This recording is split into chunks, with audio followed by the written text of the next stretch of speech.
ማግባት ይሄ አልችልም። ሰውዬ አዎ ትዳር ከእንግዲህ አልፈልግም፣ እዚህም እዛም ማለት አልችልም፣ ልጆቼ ያሉ ማግባትም አልፈልግም ብሏል። ኢማጂን ይህን ካለ በኋላ ግን በቃል ኪዳን ከኔ ጋር አብራ የምትቀጠል ሴት ካለች እያፈላለኩኝ ነው፣ በከተማም በገጠርም እያፈላለኩኝ ነው ብሏል። እስቲ ቪዲዮን አዳምጠነው እንመለስ። ማግባት አልችልም። አዎ ከዚህ በፊት ተናግሬያለሁ።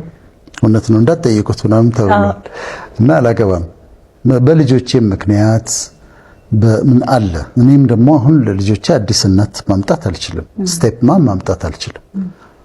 ልጆቼም ደስተኛ ስለማይሆኑ ማለት ነው። እዛም ማለት አልችልም። መንፈሳዊ ህይወት አይፈቅድም።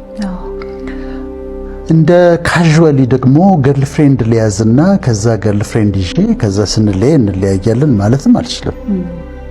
የኔ ስታተስ እምነቴም ማለት ከእግዚአብሔር ጋር ያለኝ ነገር አይፈቅድም። ከአንዲት መልካም ሴት ጋር ከጥሩ ሴት ጋር በኪዳን የሆነ የፍቅር ግንኙነት ውስጥ መግባት ዘላቂ የሆነ ብዙ ጊዜ የሚቆይ በጣም ጥሩ ጓደኛ የምትሆን አጋር የምትሆን እስከመጨረሻው የሚዘልቅ ማለት ነው። ከተቻለ እስከመጨረሻው የሚዘልቅ የዚህ ሰውዬ ንግግር ልክ በማር የተለወዘ መርዝ ያለው ቁም ነገር ነው እያስተላለፈ ያለው። አላገባትም አላገባሽም፣ ግን በቃል ኪዳን ከኔ ጋር መቀጠል የምትሰይ ሴት ካለሽ አገባሻለሁ ነው እያለ ያለው።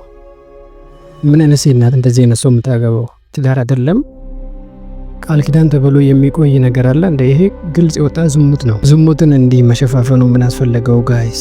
የዚህ ሰውዬ ቪዲዮ ኢንተርቪው ብዙ ጊዜ አዳምጫለሁ እና በጣም ዩዝፉል በቃ ኤክስትሪምሊ እኔ ቪዲዮውን ሳይ በቃ ኤክሳይት ሆናለሁ ሁሌም ማለት ነው። ትልቅ ሰው ትልቅ ጥፋት ሲያጠፋ ዛሬ በሱ አየው። ዶክተር ወዳጅነህ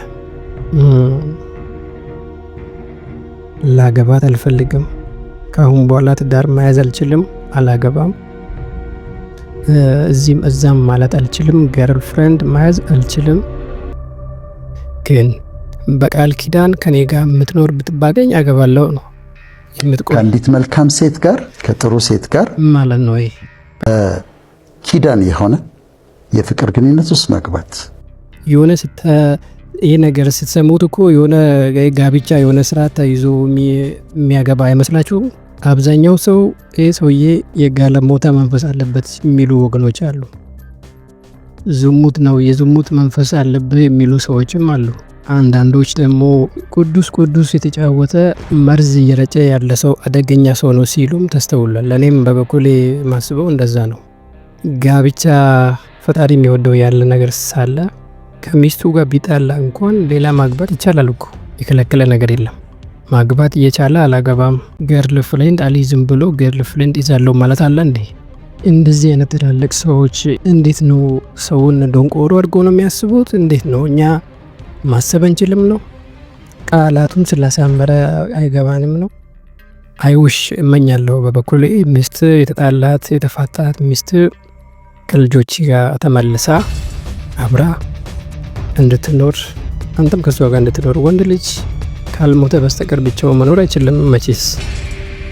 ስለዚህ ፍልስፍና አጉል ቅዱስ ቃል ኪዳን ላይ ተያይዤ ምናምን ዝሙቷን ትተህ ከሚስት ጋር ብትኖር ብዬ እመኛለሁ። እና እናንተ ምን ይመስላችኋል የዚህ ሰውዬ ንግግር?